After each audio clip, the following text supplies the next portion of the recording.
Hoy disfrutamos la palabra en los dos primeros capítulos de la segunda carta de Pablo a Timoteo, puntualizando que el Señor confía en sus servidores. La Biblia no describe nada sobre el segundo encarcelamiento de Pablo. Puede ser que haya sido arrestado en Nicópolis o en Troas y llevado a Roma con sentencia de muerte. Esto parece probable porque en la segunda carta a Timoteo, probablemente entre los años 64 a 67 después de Cristo, Pablo dice nuevamente que está prisionero. Entre la primera y la segunda carta a Timoteo pasaron de 2 a 4 años. Esta segunda carta fue escrita entre los años 66 y 67 después de Cristo. Timoteo fue compañero de Pablo en el segundo y tercer viaje evangelísticos.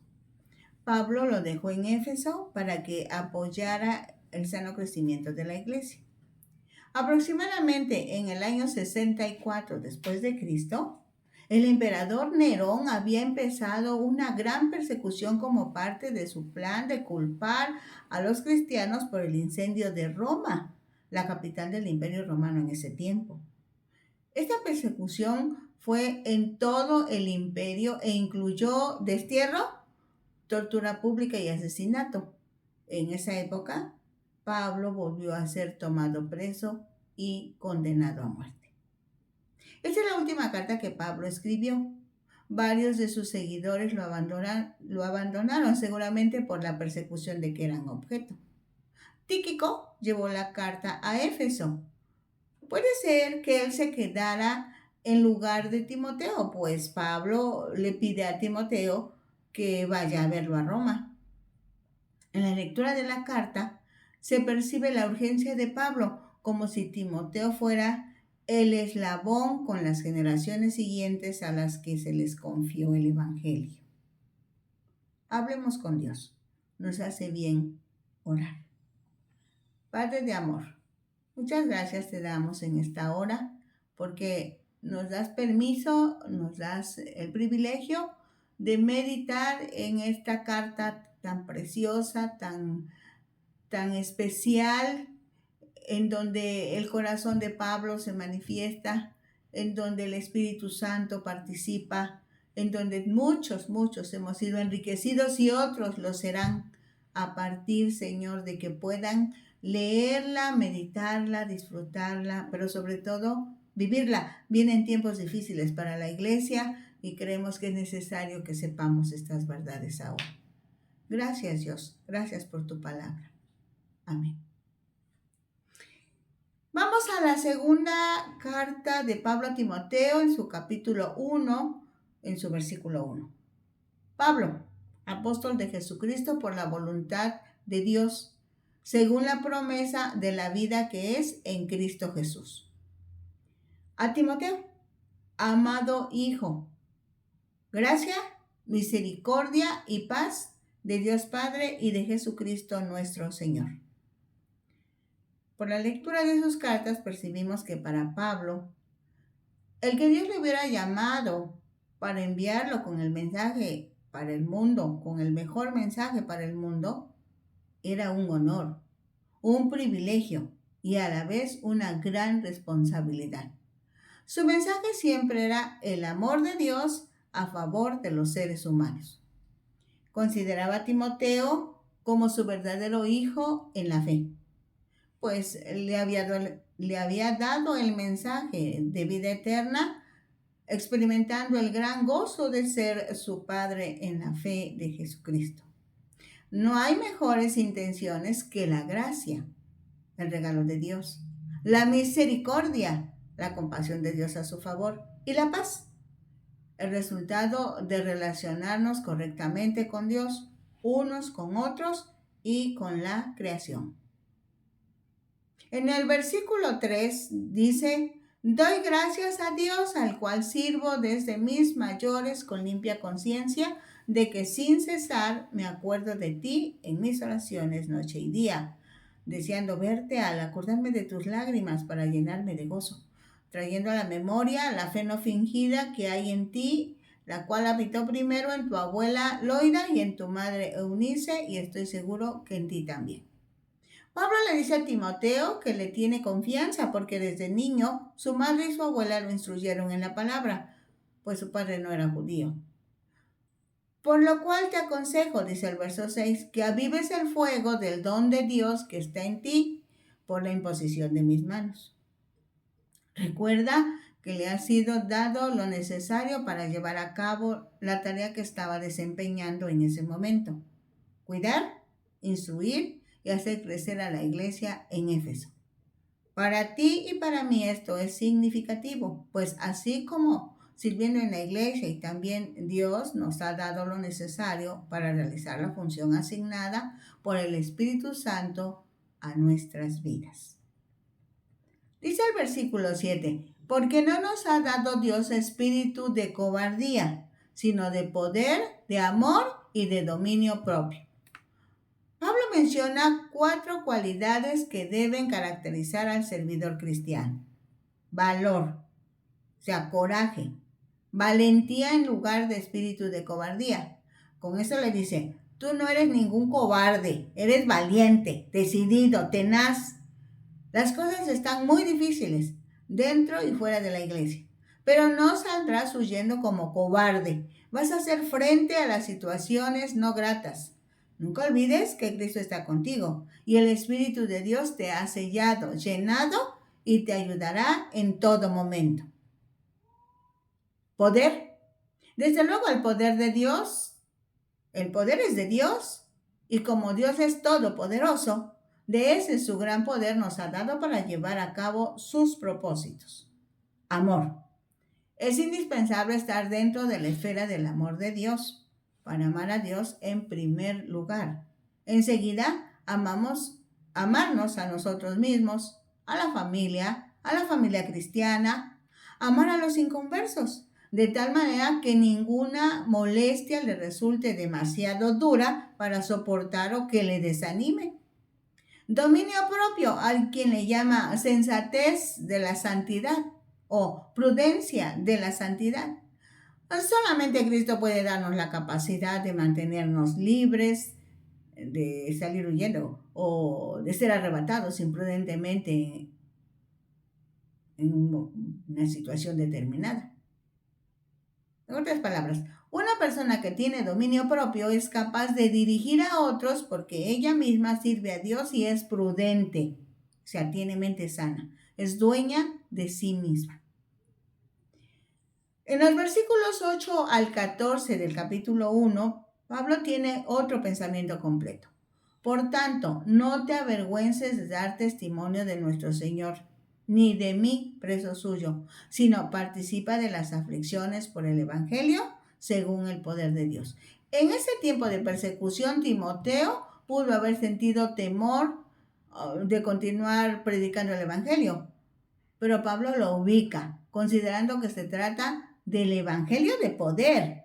Así que cualquier sufrimiento se soportará en el poder de Dios. Poder para conquistar nuestra propia altivez y soberbia. Poder para dominar las circunstancias. Poder para seguir viviendo aunque esté en peligro la propia vida. Dice el versículo 9, quien nos salvó y llamó con llamamiento santo, no conforme a nuestras obras, sino según el propósito suyo y la gracia que nos fue dada en Cristo Jesús antes de los tiempos de los siglos, pero que ahora ha sido manifestada por la aparición de nuestro Salvador Jesucristo, el cual quitó la muerte y sacó a luz la vida y la inmortalidad por el Evangelio.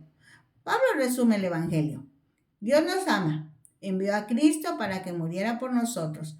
Así que podemos tener vida eterna por medio de la fe en Jesucristo, porque con su resurrección destruyó el poder de la muerte. Aunque no merecemos ser salvados, Dios nos ofrece la salvación de todos modos. Lo único que tenemos que hacer es creer en Él y aceptar su ofrecimiento.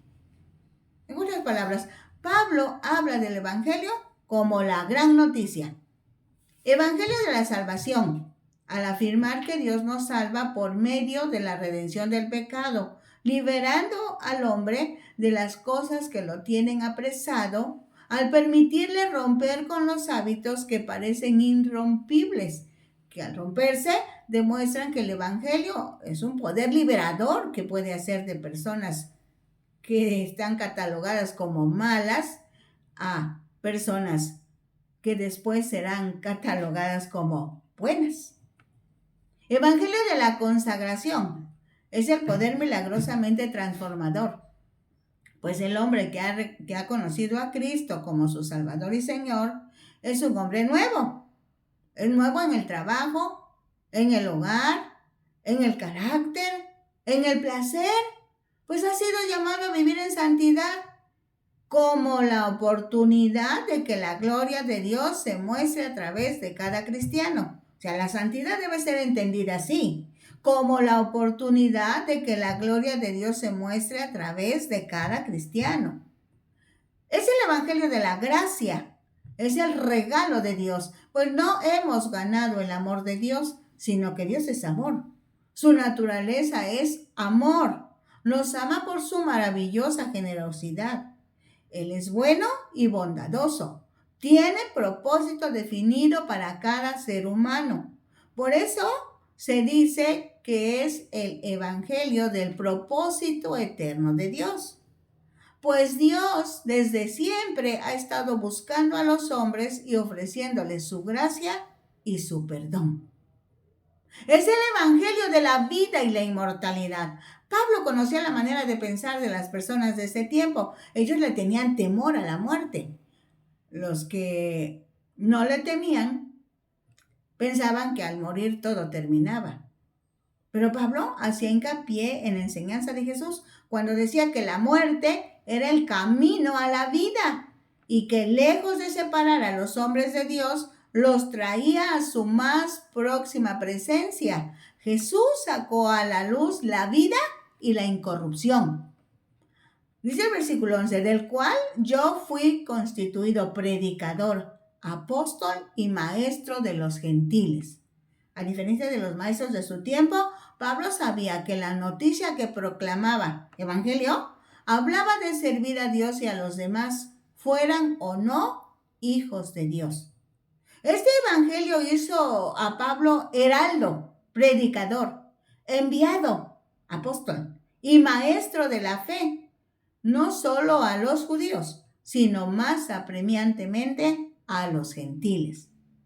Experimentar la salvación por gracia no dejó a Pablo tranquilamente pensando que era salva su alma y no tenía por qué preocuparse más. Al contrario, le impuso, si se puede decir así, le impuso la tarea de agotarse y consumirse en el servicio de Dios y de sus semejantes.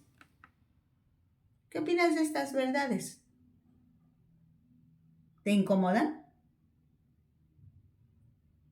Dice el versículo 12, por lo cual asimismo padezco esto, pero no me avergüenzo, porque yo sé a quién he creído, y estoy seguro que es poderoso para guardar mi depósito para aquel día.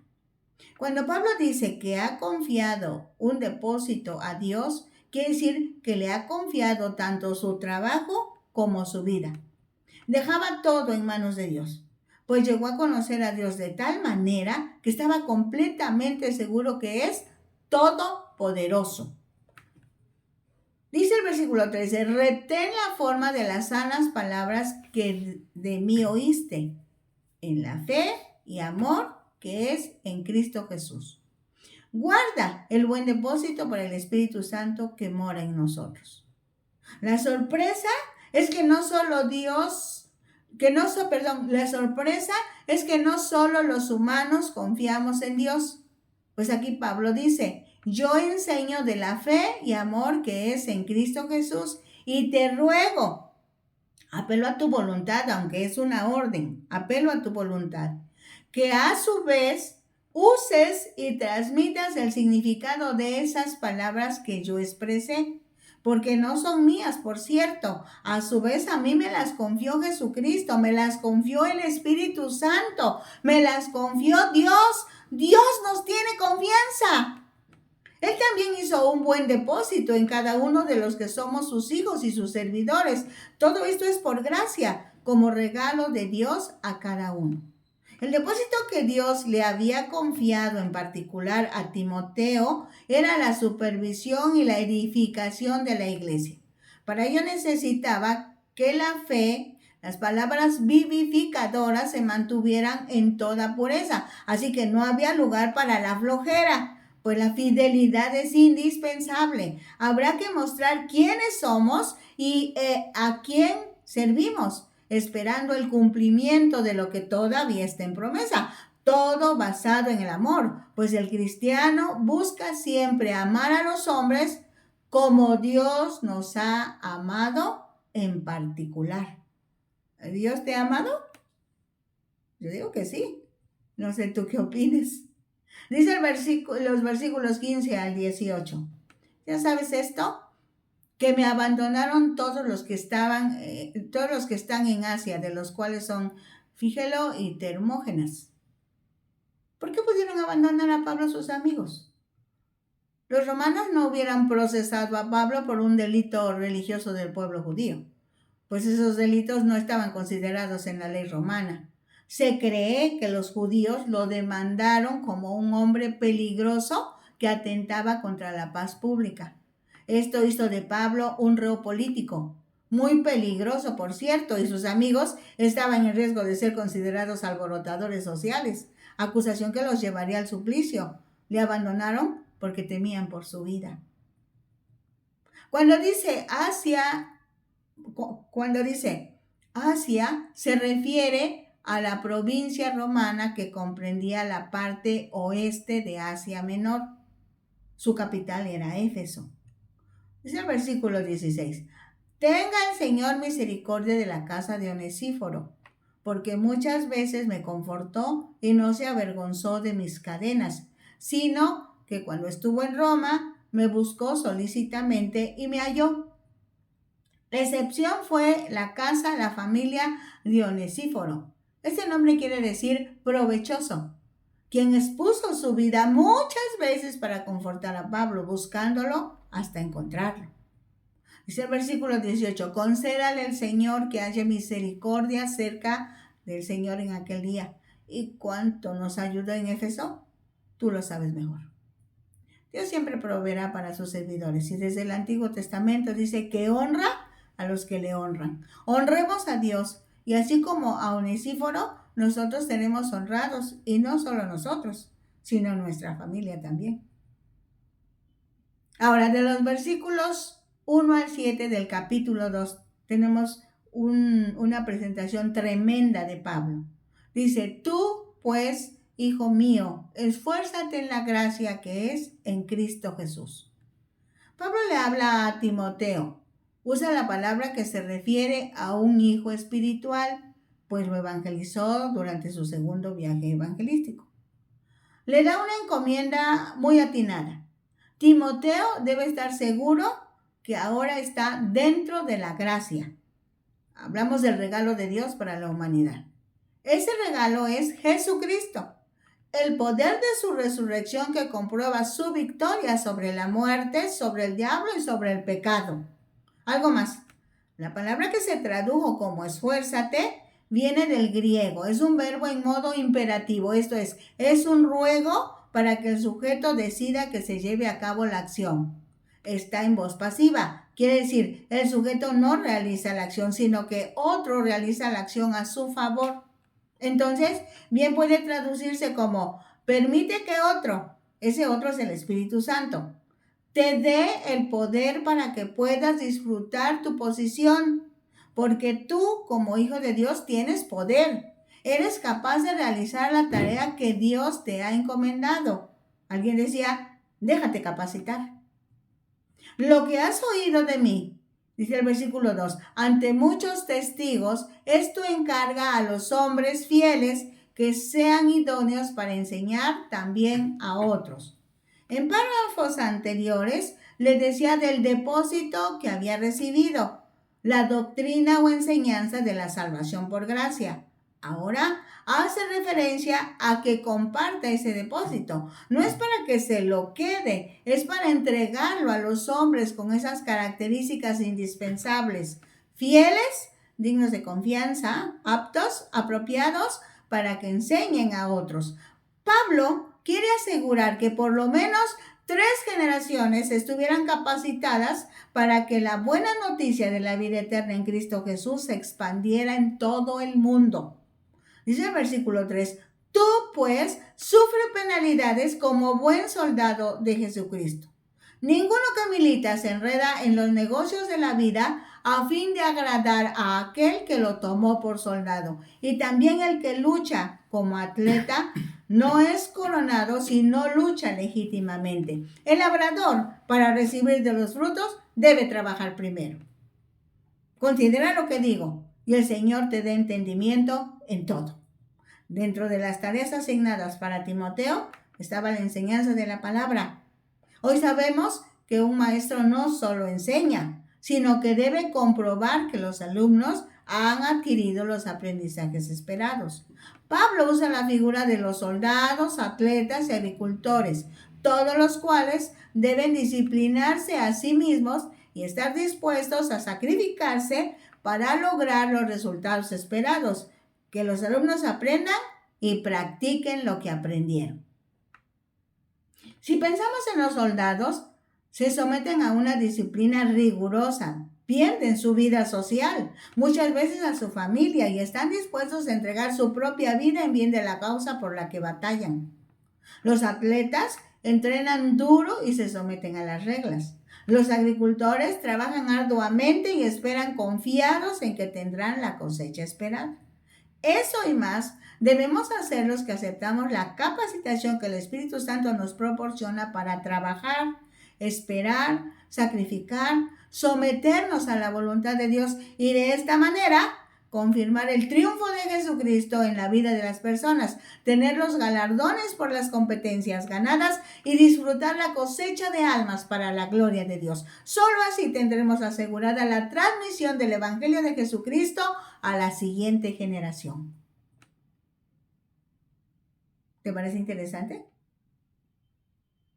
O puedes decir, eso no me interesa. Pero el Espíritu Santo te lo va a estar recordando, fíjate. Dice en los versículos 8 al 13. Acuérdate de Jesucristo, del linaje de David, resucitado de los muertos, conforme a mi evangelio, en lo cual sufro penalidades, hasta prisiones a modo de malhechor. Mas la palabra de Dios no está presa. Por lo tanto, todo lo soporto por amor de los escogidos, para que ellos también obtengan la salvación que es en Cristo Jesús, con gloria eterna. Palabra fiel es esta: si somos muertos con Él, también viviremos con Él. Si sufrimos, también reinaremos con Él. Si le negaremos, Él también nos negará. Si fuéramos infieles, Él permanece fiel. Él no puede negarse a sí mismo. Cuando no se tiene una visión completa de lo que significa Jesucristo, la enseñanza es incorrecta. Eso sucedía en ese momento histórico en Éfeso. Pues algunos decían que Cristo era divino, pero no humano. O sea, era Dios, pero no hombre. En nuestros días dicen que Jesús era humano, pero no divino. Hombre, pero no Dios. En los dos casos resulta una verdad a medias. Entonces, es una mentira. La verdad es que Jesús se refiere al Hijo de David. Estamos hablando de la naturaleza humana del Hijo de Dios. Tomó forma humana cuando nació en Belén. Y Cristo hace mención de la naturaleza divina, es el ungido, es el eterno. Estaba desde el principio, desde la eternidad y no tiene fin, es eterno. Es el gran creador, es el dador de la vida, vida eterna. Por eso resucitó de entre los muertos y nos ofrece vida eterna. Lo dice en el Evangelio de Juan: yo les doy vida eterna y nadie les arrebatará de mi mano. La esperanza del cristiano no avergüenza, porque el amor de Dios está derramado en nuestros corazones. Eso significa que los hijos de Dios por la fe en Jesús, o sea, tú y yo, viviremos en el reino de Cristo y participaremos en la administración del mismo. Esta verdad confortó a Pablo en los días que pasó por el sufrimiento y por fin la muerte física. Pero él mismo había expresado que ni la vida ni la muerte lo podrían apartar del amor de Dios que es en Cristo Jesús. Estas verdades son también para nosotros cuando llegue el momento, porque probablemente lo tengamos que vivir. Dicen los versículos 14 al 19. Un obrero, recuérdales esto, exhortándoles delante del Señor a que no contiendan sobre palabras, lo cual para nada aprovecha, sino que es para perdición de los oyentes. Procura con diligencia presentarte a Dios aprobado, como obrero que no tiene de qué avergonzarse, que traza bien la palabra de verdad. Es indispensable que constante y cuidadosamente estudiemos la palabra, para no quedar inmóviles por falta de interés hacia Dios, sin conseguir el verdadero propósito para vivir como cristianos. Dice el versículo 16, mas evita profanas y vanas palabrerías, porque conducirán más y más a la impiedad. Di no a las pláticas o palabras que traten temas sin importancia o que sean necedades, pues no llevarán a nada bueno. Para ello, el Espíritu Santo te ayuda a distinguir y definir cuándo y cómo se presentan esas palabras profanas y vanas. Es el versículo 17. Y su palabra carcomerá como gangrena, de los cuales son Himeneo y Fileto, que se desviaron de la verdad, diciendo que la resurrección ya se efectuó y que trastornan la fe de algunos.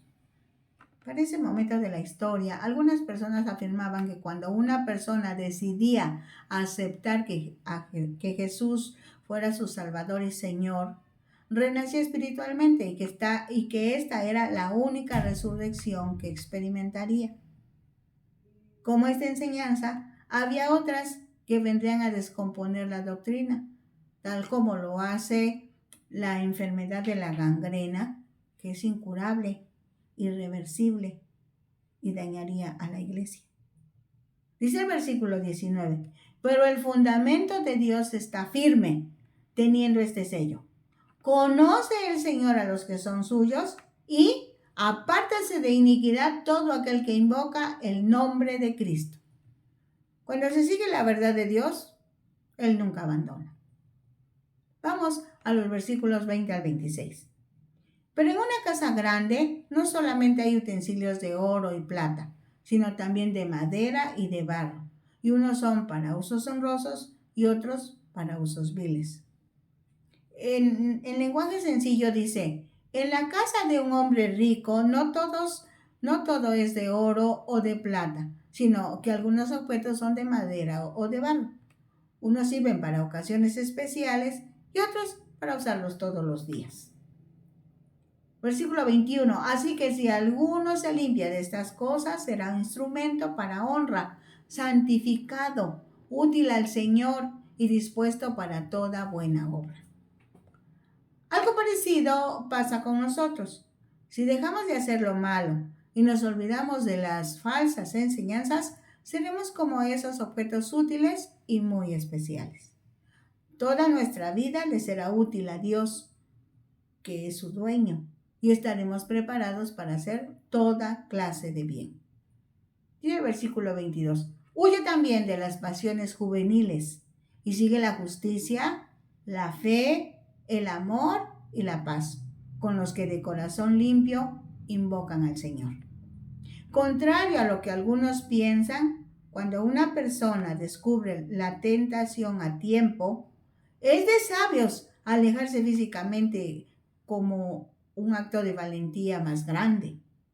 Dicho de otra manera, huye de cualquier situación que estimule tus deseos de pecar.